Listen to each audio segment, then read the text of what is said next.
Welcome to the Storytellers, the radio show and podcast that features those who choose to leave their mark on the world through the art of story. I'm your host, Grace Sammon. I look forward to our time together today. Now, let's meet our storyteller. Welcome to episode 78 of the Storytellers. Today we're talking to Anna Quinn on story, craft, and authentic voices. Anna Quinn is the author of The Night Child, which is listed as a #1 best psychological fiction on Goodreads and on Ingram's Best Book Club book list. Her second novel, Angeline, is just coming out. And I have to tell you, I finished it last night, so I couldn't be more excited to talk to Anna. She's been also the founder of the Writers Workshop out in Seattle, in the Seattle, Washington area. And I'm so excited to have her join me today at the Storytellers microphone. Anna, welcome. Well, thank you. It's really wonderful to be here. I love your podcasts. I learn a lot from them. Well, thank you. I learn a lot from them as well. So I wanted to start actually with the entire idea of craft because, I've written 4 books myself. I blatantly say to everybody, I have not studied craft, yet you've been teaching writing for over 30 years. Can you talk about that a little bit? The teaching of craft, it's entitled Writers Workshop. Yeah. Well, the writers, I was a teacher, a public school teacher for decades. And so it was elementary school, middle school, high school. So it was all the subjects. But I was fortunate with middle school and high school to be the language arts teacher. And so I got to do what I loved most is to teach writing and teach literature. And then when I decided to move on and open a bookstore. Well, we took over a bookstore and start the Writers Workshop. Then it was teaching adults. And I really believe that you can teach writing and everybody can learn because people that come to the workshops really want to write and they want to get stronger in their writing. And of course, we all can all learn so much from each other. Is there a secret to good writing? I think, for me, I really think at the core is that you deeply, deeply love it. I am so in love with writing and I have been for decades and it fascinates me. And I love every part of the process. I think that's the part I love the most is the process. I love going into my imagination. I love language. I love making sense of the story that's coming through me and trying to get it on the page in a way that feels authentic and is in service to the story, in service to the characters. So I think, when you can be really true to yourself and you truly love your story or you're at least absorbed by it, it's going to come out on the page and readers are going to feel that. So with you've written since you were young, then you taught, then you opened a bookstore, or you took over a bookstore. You've really done all aspects of it. But it wasn't until 2018 that you wrote your first novel. Is that right? That is correct. Yes. It took a while to press send. So what was that process like? You've taught it, you've helped other people write, and then there it was 2018. It was time to hit press send, as you say.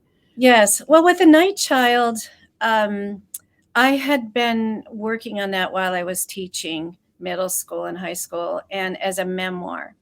And I wrote it just for myself, really, as a process, a cathartic process, just to find a way to come to terms with what happened in my childhood and make sense, try to bring some meaning to that for myself.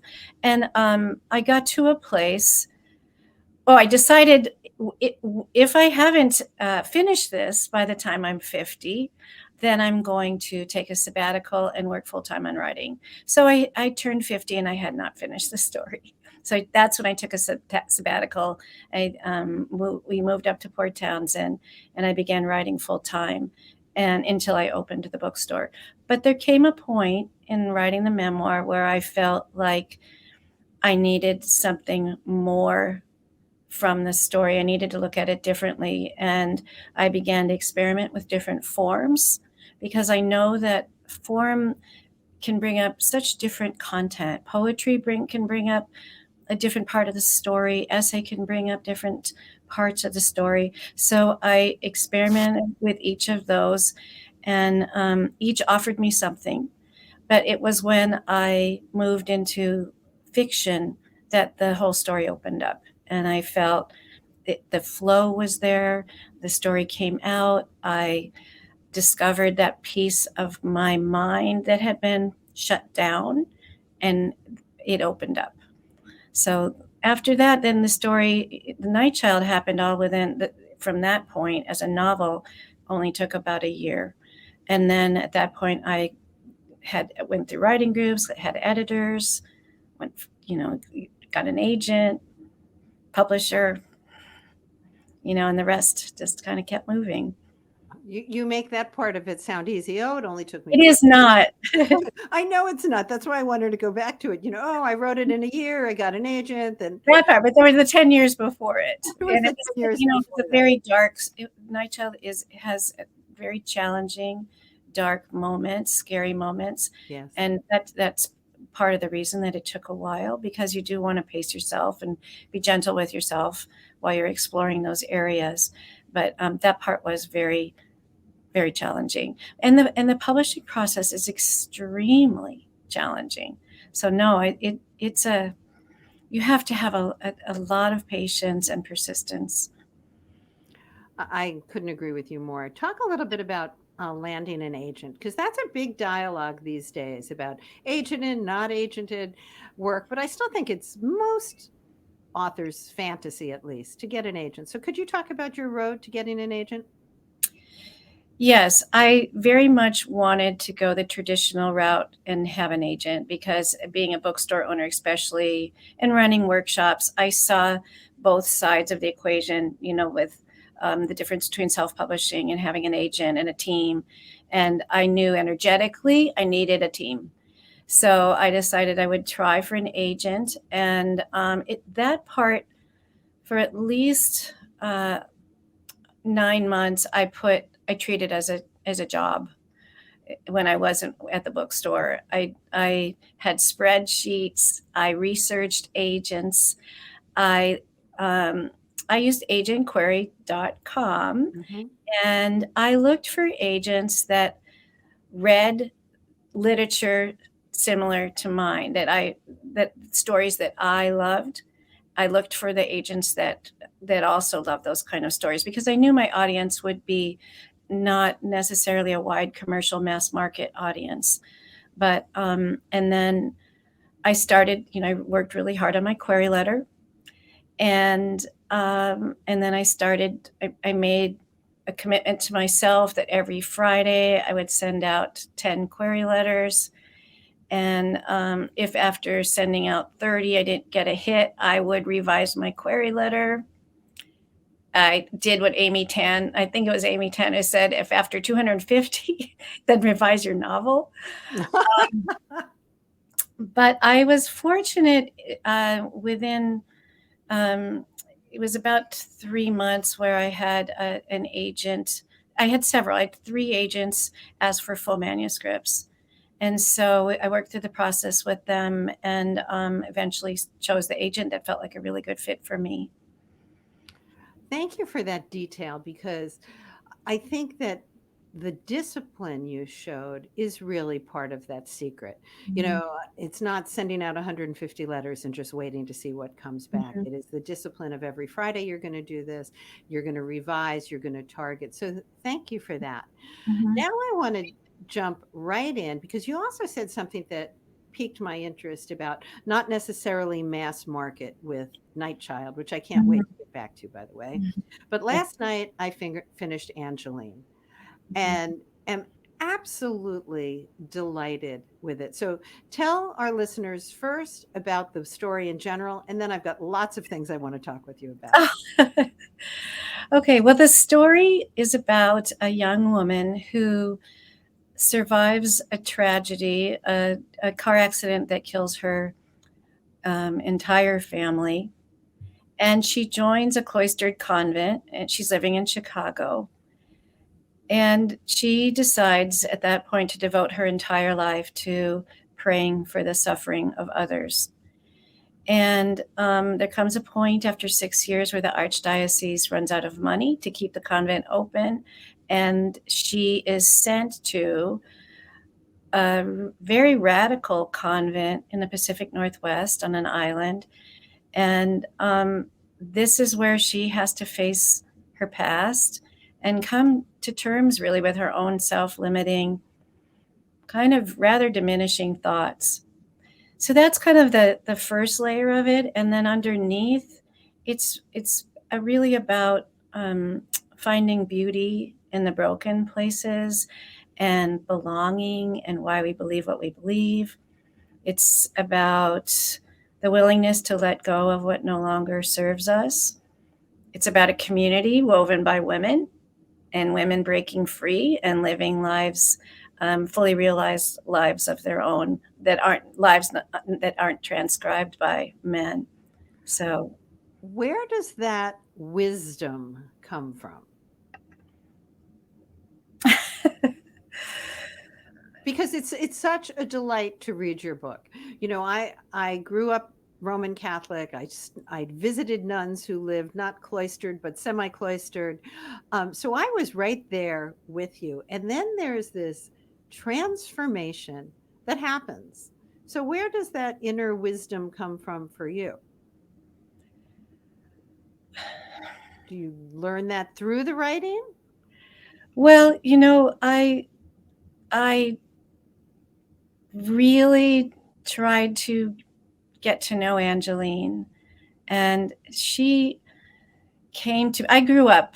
I should say I grew up Catholic, and I spent a great deal of time with nuns, and I was very fortunate to have been surrounded by fairly, really extraordinary nuns. I didn't have any of, I mean, there were some that, were challenging, but for the most part, our home was very close to a convent. And I was, as a child, the nuns were very comforting to me. I think they knew that our home was challenging. And then I got to spend some time, quite a bit of time in the convent library with them. And that's where I was, besides my mother, I was very much introduced to literature. And so as they were a comfort to me. And then as a teen, I found them to be fabulously rebellious. And oddly, I was very taken with their lifestyle. And I did a very small discernment as a 17-year-old in a convent just to see if I considered, perhaps it would be something I'd want to do. But at that point, I could not assimilate the misogyny I was learning about in the church. I could not reconcile it. And then, so, as an adult, I did go on to teach a little bit in the Catholic schools. I was a principal in a Catholic school. It was almost like a relationship when you have a toxic relationship, or I don't want to say, or an unhealthy one. You keep going back because there's some very beautiful aspects of it. There's so many parts of the Catholic religion, as you could see through Angeline, that I really loved. And then there's parts I loathed. And so I think out of processing all that throughout my life, that's what I hope came through in Angeline, is just her struggle with that. Oh, I think it does. And I think that gets back to that earlier question that I asked about where does this kind of wisdom come from?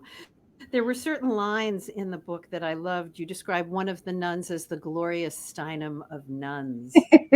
And I laughed out loud because I think that for those people who, even if you grew up within the Catholic Church, and I spent lots of time with nuns as well, even though they were very obedient to not only their mother superior, but to the bishop and to the parish priest, if they happened to be parish bound nuns, they had this theology of liberation, if you will. Mhm. They were, in so many ways, the forerunners of the women libs movement, which I always found is such a dichotomy. They were living in this structured, humble way, yet they were also the women who were lifting up women's voices in unique ways. And I thought that you really captured that well, and I was grateful that you did. In your book, you go back to that narrow market. There was a point in reading it where I wondered if your audience was going to be too narrow, that, unless you grew up in the Catholic Church or knew about nuns, Mhm. you might not resonate with this book. But I don't think that's at all true. But is that something that you worried about at all?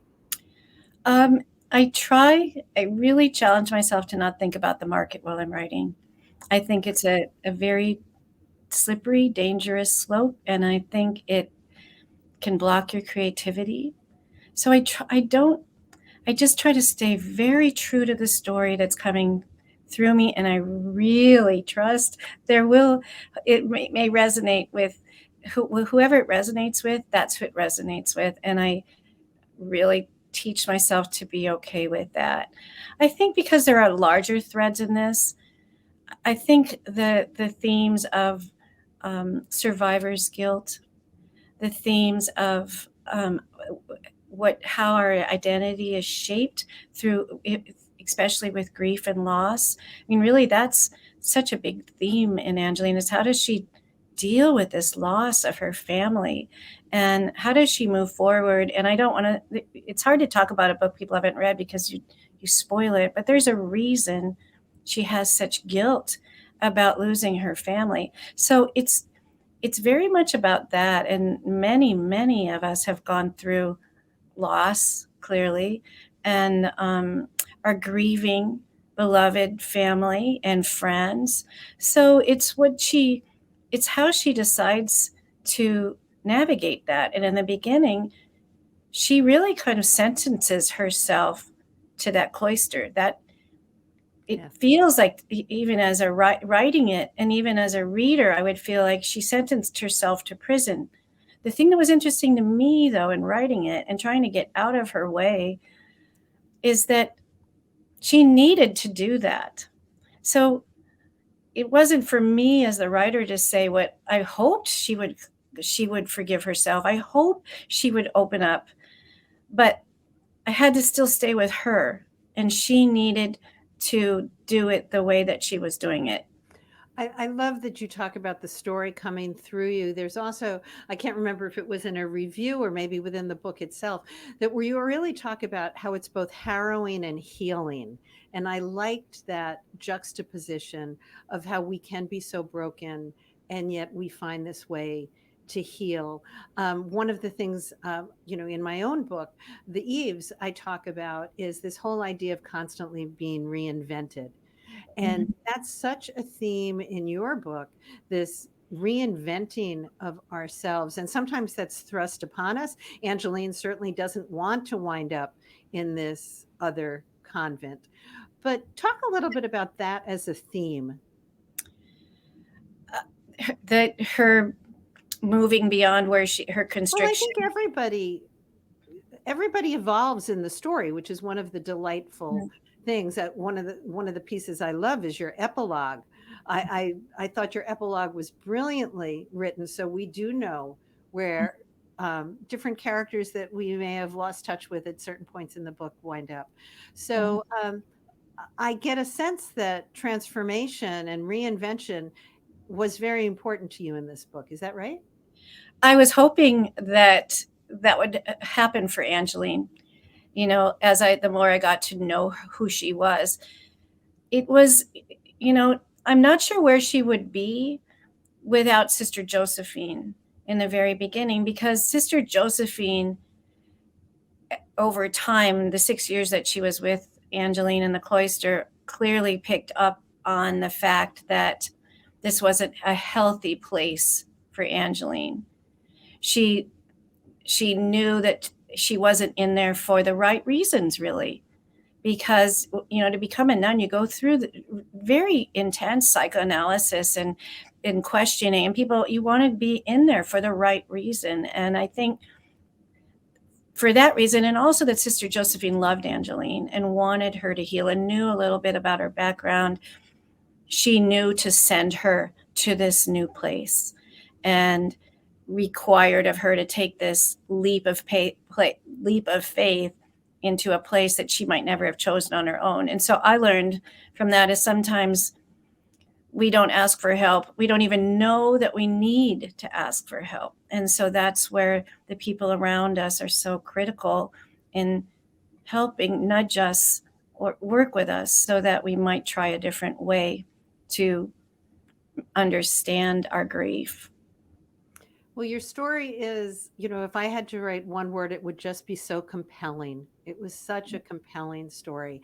And I just am so grateful that you came across my radar. The book is out in February 2023. What's next for you? Well, I'm working on the third novel, and I won't be working on it this month because of the release, but I'm very excited about it. It's different. It's historical fiction. And but the themes, I think I will always be visiting the themes or exploring the themes of identity and nature as a place of transformation, nature as sanctuary. So I love writing it. It's very different to write. It takes place in the 1540s. Very different to write in another time period because there's so much research involved. And but I love that. So. Anna, I would love to talk to you for the rest of the day. When the new book comes out, please contact me. I'd love to talk to you again. Everyone, I highly encourage you to find The Night Child, which I've just begun, and Angeline, which I finished last night. Anna, thank you for being on the Storytellers today. Oh, thank you so much. This has been a copyrighted episode of The Storytellers by Grace Sammon and Authors on the Air, Global Radio Network. That concludes this episode of The Storytellers. I'm so glad you could be part of the story today. I hope you share the stories, tell your own, and come back for another episode, because when our stories are told, everything changes. I'm Grace Sammon.